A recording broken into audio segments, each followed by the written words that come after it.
Жетісу облысында 1 қарашадан бастап қайтарымсыз грантқа құжат қабылдау басталады. Үміткерлердің бизнес жобасы конкурс негізінде іріктеліп, жеңімпаздар грантқа ие болады. Осыған дейін ауыл аманаты бағдарламасымен 500-ге жуық бастама қолдау тапты. Өңірде болашақ кәсіпкерлерге көмек көрсететін консультативті орталық жұмыс істейді.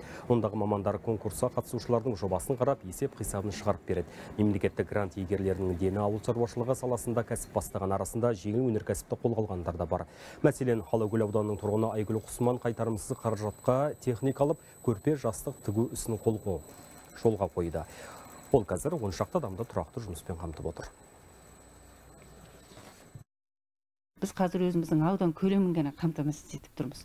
Басқа жерлерге сұраныс болса, оларға да шығарып беруге де неміз бар. Тек әлде бұдан да көп шығаруымыз керек болып тұр ғой. Арманымыз көп, бұдан да үлкейсек. Шіркін әлде шетелге шығарсаң тіпті жақсы. Бұл инструмент бойынша былтырғы жылы 125 жоба қаржыландырып, 500 миллионға жуық қаржы берілді.